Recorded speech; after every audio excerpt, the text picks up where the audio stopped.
SENS Foundation undergraduate initiative here, will that no longer have its own web address? Will it be under the SENS Foundation web address?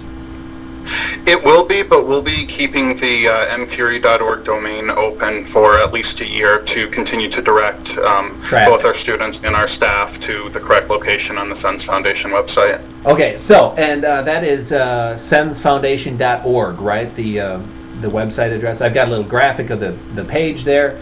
People can Google we've got a few different domain names. The easiest one is just sens.org. Oh, sens.org.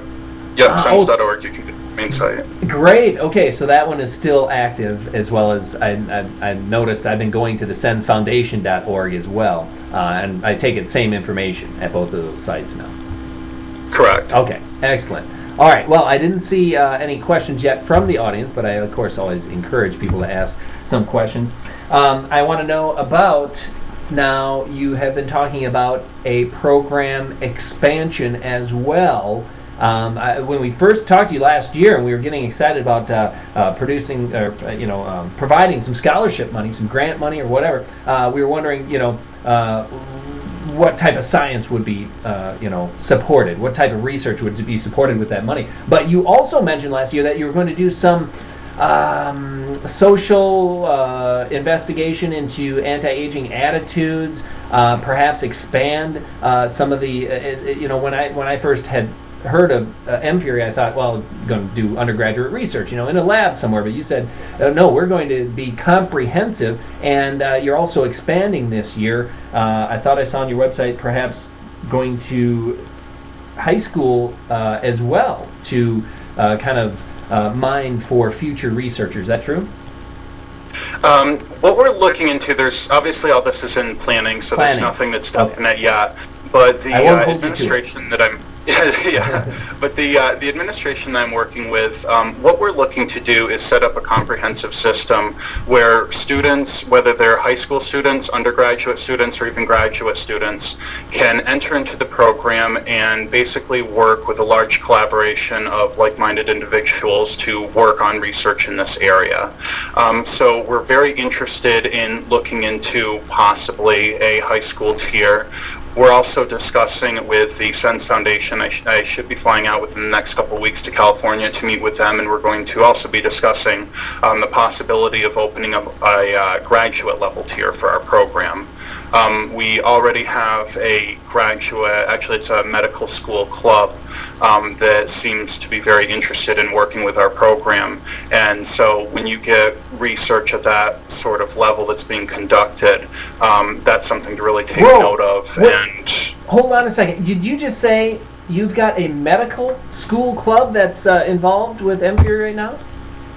We're discussing with some of the leadership within the club, but it looks like there will be a group forming at one of the, I don't want to say any details about it because it's unofficial, but it's looking like one of the major medical schools in New York State is going to have a club that will be working almost exclusively on our research projects. Great. Well, tell you what. I won't hold you to anything, and you don't have to name because, you never know how these things are all going to evolve. But just as a little side tangent here, it seems this would be a major coup as far as promoting promoting life extension advocacy. Because in my experience, in the medical profession, it seems doctors get set in their ways, and it's unfortunate.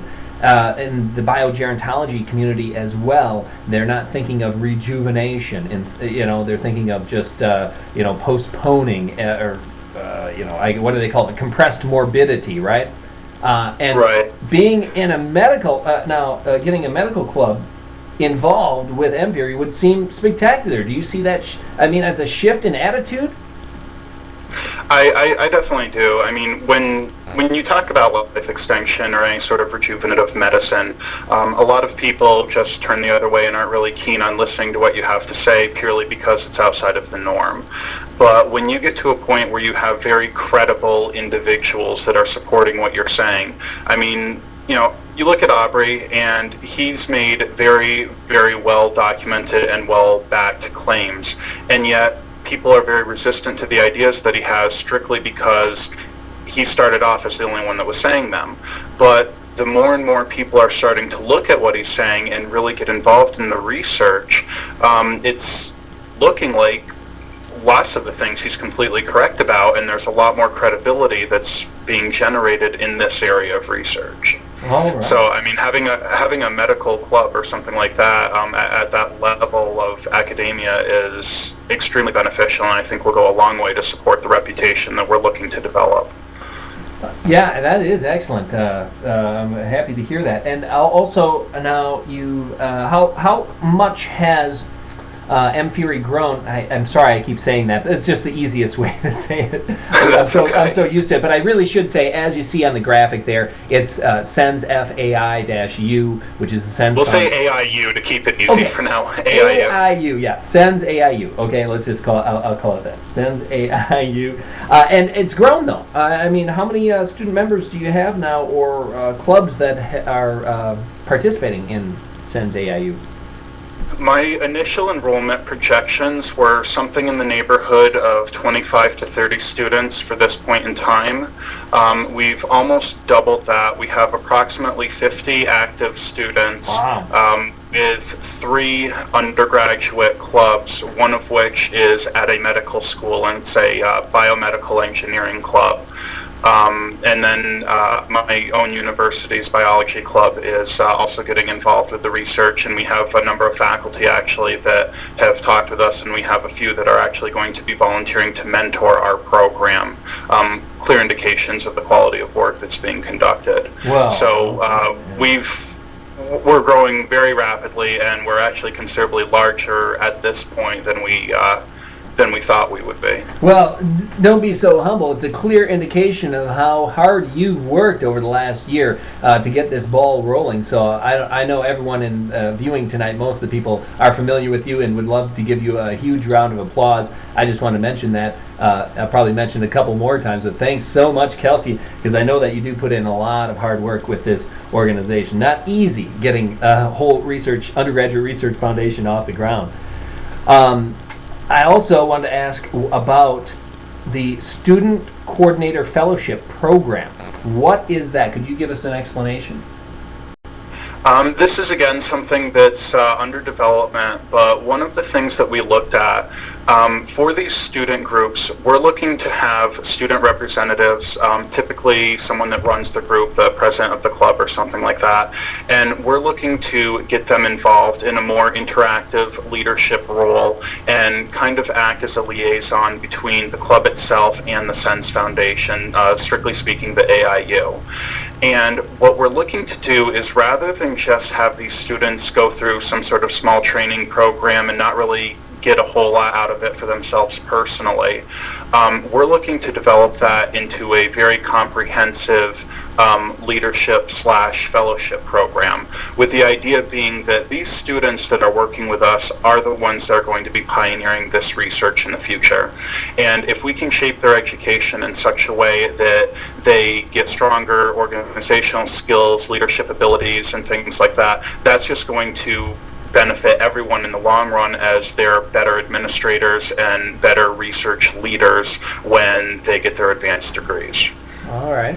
All right. Well, thank you for clearing that up. Got a question from the audience now, and person was wondering, does everyone, now you mentioned how many students are involved in the organization now, it's grown quite a bit. Does every one of those 50 students somehow receive a scholarship or grant money, or are some just volunteers?